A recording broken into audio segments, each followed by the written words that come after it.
Hello everyone, কেমন আছো তোমরা সবাই? আমি কিন্তু একদম ভালো নেই, কারণ আমার ভিডিওতে আগের মতো ভিউয়ার্স হচ্ছে না আর রিস্ক কমে যাচ্ছে। তো প্লিজ তোমরা আমার এই প্রবলেমটা ঠিক করতে হেল্প করো।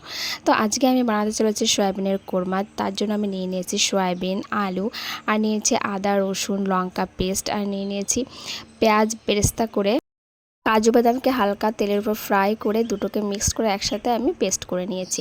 তারপর নিয়ে নিয়েছি কড়াইতে সর্ষের তেল, আর তার উপরে দিয়ে দিয়েছি জিরে আর গোটা গরম মশলা ফোড়ন।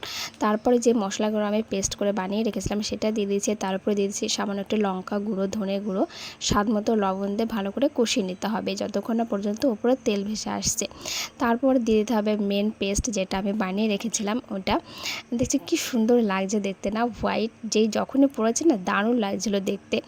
তো এইভাবে ভালো করে কষিয়ে নিতে হবে। দেখছো যখন এত সুন্দরভাবে তেল ছেড়ে দেবে তখন দিয়ে দিতে হবে ভেজে রাখা সয়াবিন আর আলু। হ্যাঁ, আর একটা কথা, এখানে কিন্তু সয়াবিনটাকে ভালো করে ভেজে নিতে হবে, তবেই কিন্তু টেস্ট বেশি হবে তোমার রান্নায়। তো এইভাবে কষাতে কষাতে যখন চারিপাশ দিয়ে তেল ছড়িয়ে যাবে তখন দিয়ে দিতে হবে পরিমাণ মতো জল।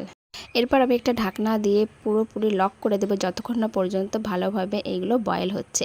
এরপর কিছুক্ষণ ওয়েট করার পর ঢাকনটা খুলে দেখতে পাচ্ছি কি দারুণ ইয়ামি হয়েছে দেখতে, চারিপাশ দিয়ে তেল ভেসে উঠছে। হ্যাঁ, নামানোর আগে একটু লবণটা টেস্ট করে তারপর নামিয়ে নেবে।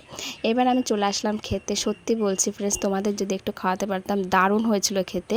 যারা বিরিয়ানি লাভার তারা বুঝতে পারবে, পুরো বিরিয়ানি ফিল হচ্ছিল আমি যখন খাচ্ছিলাম, টোটালি অসাধারণ।